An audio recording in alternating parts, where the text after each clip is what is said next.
안녕하세요. 따라하면 부자 되는 따부TV 금융투자 전문가 용사부입니다. 구독, 좋아요, 알림 설정까지 따부. 여러분들 요새 자동차 기름 넣을 때 어떠세요? 신경질 많이 나시죠? 왜?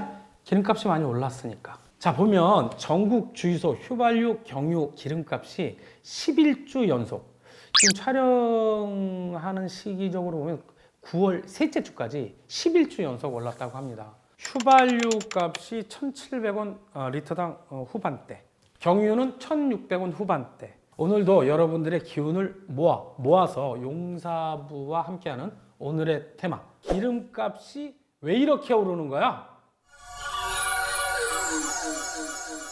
기름값이 얼마나 올랐나 한번 볼까요? 지금 보고 계시는 차트는 글로벌 국제 유가의 가장 기준이 되는 WTI 차트가 되겠어요. 6월 정도까지는 계속 배럴당 92달러 넘다가 70달러도 깨는 순간이었는데 6월부터 유가가 올랐다 약간 하향 조정졌다가 최근에 또 올랐군요. 처음에 오른 거는 감산 조치를 발표를 했죠. 누가? 사우디가. 사우디는 하루에 생산량의 100만 배럴을 감축하겠다. 러시아는 30만 배럴 감축하겠다. 뭐 이런 건데, 여러분들 그 1배럴은 말입니다. 1배럴은 술을 담는, 특히 와인 같은 거 오크통, 참나무 통을 보실 수 있을 거예요. 아주 옛날에는 원유 기름도 이 나무통, 오크통에 이제 운반해서 실어 날랐는데, 그것이 배럴의 1배럴, 그 통 하나가 1배럴은 42갤런, 160리터 정도 되는구나. 최근 이렇게 유가가 급등한 이유가 도대체 뭐였을까요? 살펴보도록 하겠습니다. 그 첫 번째 이유는 사우디아라비아와 러시아의 감산 기간의 연장이었습니다. 사우디아라비아의 에너지부가 9월 초에 지난 7월부터 시작한 하루 100만 배럴 감산을 연말까지 연장하겠다라고 이제 발표를 한 거죠. 얘네가 하루에 1,200만 배럴 정도를 생산할 수 있대요.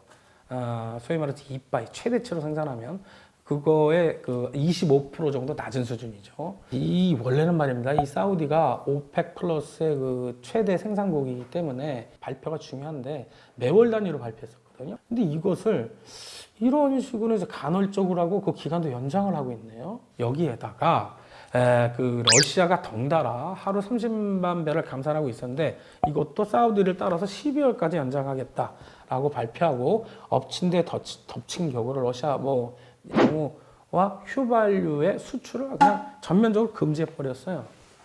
그러면서 그 유가 상승에 불을 더 붙인 거죠. 그런데 여러분들이 알고 계셔야 될 것은 이런 사우디, 러시아의 그 자체적인 감산 이외에도 오펙 플러스 여기에서 또 원래 하루에 366만 배럴 감산을 하고 있었다라는 거죠.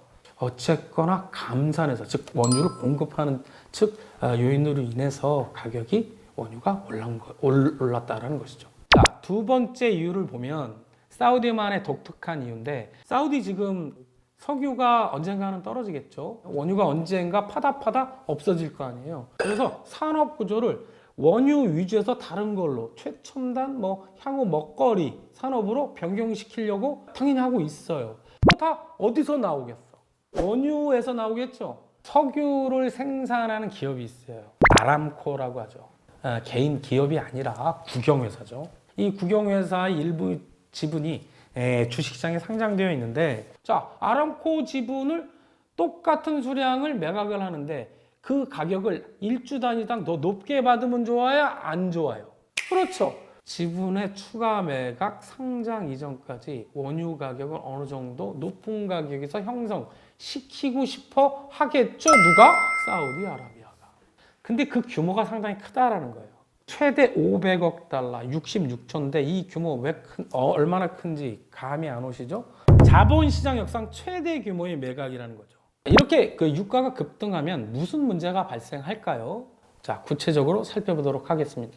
자, 그 첫 번째, 전체적인 물가 상승을 가속화할 수 있다라는 거죠. 경험적으로 보았을 때 유가가 전년 동기 대비 상승률이 20%, 를 넘어서면 인플레이션, 물가 상승의 속도를 가속화한다라는 거죠. 근데 아직은 그 수준은 아니에요. 그러나 예의주시하고 있어야 되겠죠. 당연하겠지만 비용 측면에서 기업이익에 당연히 부정적이겠죠. 9월까지가 3분기이에요. 이 3분기 실적에 대한 발전은 좀 이따 이루어지겠죠. 그 전망치가 유가 상승으로 인해서 3분기 실적 시즌을 앞두고 기업 이익에 대한 심리가 굉장히 안 좋아지고 있다. 기업 이익이 떨어질 것 같다. 기업 이익이 떨어지면 주가도 당연히 떨어지겠죠. 그래서 9월달 주가가 안 좋은 이유가 되는 것이기도 합니다. 두 번째 이유는 뭐 왜 안 좋냐? 미국의 긴축 강도를 높이고 그 기간을 연장할 수 있다라는 거죠. 그 유가가 차지하는 건 한 7% 정도 되는데 그것도 상당한 부분이거든요. 그럼 미국이 금리를 제가 금리와 관련된 내용은 자세히 말씀을 드렸으나 그 11월, 12월 달 금리를 한 번 더 올릴 것 같고 그다음에 내년에 그 인하의 횟수도 줄어들고 인하의 처음의 시점도 지연이 될 것 같다. 그래서 금리 급등하고 환율도 상승하는 거죠. 이렇게 본다면 인플레이션 민감도가 지금 높아지고 있죠. 왜? 유가가 상승하니까 물가의 재상승 걱정되는 거예요. 시장 참여자들이 연준의 추가 긴축, 금리 급등, 주시장 밸류에이션에 대한 부담, 그에 따른 주가 하락 조정 이런 부정적인 순환고리가 완성이 된다라는 것이죠. 그런데 만약에 하반기 유가가 $100 이상 상승하게 되잖아요. 그럼 성장률, 물가, 뭐 기업들의 전망치, 이익 전망치 다 바닥이 나는 건데 이러면 한마디로 모든 거시경제 변수가 종합주가지수 포함 엉망진창이 된다라는 것이죠. 이거 유가가 끝없이 올라가면 굉장히 위험해진다라는 거 알고 계시면 됩니다. 유가가 지금 현재 $90를 좀 넘었는데 $100 그 이상으로 크게 상승할까요? 결론적으로 여러 전문가들과 용사부도 그렇지 않을 것 같다라는 것이죠. 자, 그거에 대한 확실한 근거를 또 제시를 해드려야 되겠네요. 그 첫 번째 이유는 현재 유가 상승의 원인이 공급을 줄여서, 즉 공급 측면에 있다라는 것이죠. 자, 그건 뭐였죠? 사우디 러시아의 감산 연장이었어요. 그에 반해 원유의 수요 측면을 한번 봅시다. 우선 사우디의 감산 연장은 재정적인 이유도 있었지만 아람코의 추가 지분 상장 그 이유도 있었죠. 그래서 고유가를 유지해야 되는데 그러기 위해서 감산을 했다. 수요가 따르지 못하고 있다라는 반증, 사우디의 걱정이 있다라는 것도 된다라는 것이죠. 두 번째, 중국의 부동산 개발업자의 파산. 지금 중국 경기가 안 좋아요. 경기 부진은 원유 수요의 감소죠. 아직까지는 중국이 소모하는 원유의 양이 가장 크니까 그게 직접적인 원인으로 작용하고 있는데 8월 중국의 차이신 서비스업 PMI, 이 PMI는 뭐냐? 기업하는 사람한테 물어보는 거예요. 앞으로 단기 전망치가 어떠냐? 경기가 좋아질 것 같으냐? 나빠질 것 같으냐? 그걸 물어봐요. 맞는데 전월치 또는 예상치 모두 하회, 즉 안 좋게 보는 기업들이 많다라는 거예요. 지금도 안 좋은데 더 안 좋을 것 같다. 아시겠죠? 자, 원유 수요가 늘어날 것 같아요? 안 늘어난다라는 이유가 되는 거고 원유를 많이 필요로 하는 기업들의 여파이 좋지 않다라는 것이죠. 이 모든 것들이 원유 수요에 긍정적이에요? 긍정적이지 않아요. 이런 이유들로 인해서 차트에서 또 하나 보여드리고 있는데 현재 감산에 의한 그 유가 그 상승은 일시적인 초과 수요 때문에 그렇지 내년으로 갈수록 초과 수요가 아니라 초과 공급 상태로 빠지죠. 자, 간단하게 공급이 많으면 가격은 떨어지게 되어 있다라는 것이죠. 자, 두 번째 이유. 사우디, 러시아 이외의 미국과 비오펙, 이란과 같은 국가들이죠. 그런 국가들이 생산량을 지금 증가시키고 있어요. 지금 제가 차트 하나를 보여드리고 있는데 이것은 미국의 원유 생산량이 어떻게 변하고 있느냐죠. 최근 들어 지금 생산량을 급격히 늘리고 있죠. 그리고 또 그 원유 채굴 단가는 비싸나 베네수엘라라고 있어요. 엄청난 매장량인데 여기도 생산량을 늘릴 가능성이 지금 농해지고 있다라는 거죠. 자, 세 번째, 미국과 사우디의 좋은 분위기입니다. 최근에 말입니다. 그 조 바이든 대통령, 빈살만, 사우디 이렇게 만나가지고 상대국이 공격을 받는다. 이러면 군사적으로 지원을 약속한다는 내용을 지금 협정 논의하고 있다는 거죠. 때에 따라서 첨단 무기도 미국에 지원을 요청하고 있는 상황입니다. 이런 논의가 활발해질수록 글로벌 유가 안정에 일조할 것이라는 것이죠. 특히 아람코의 추가 상장 이슈가 끝나버리면 이런 속도는 더 빨라지지 않을까 예상이 됩니다.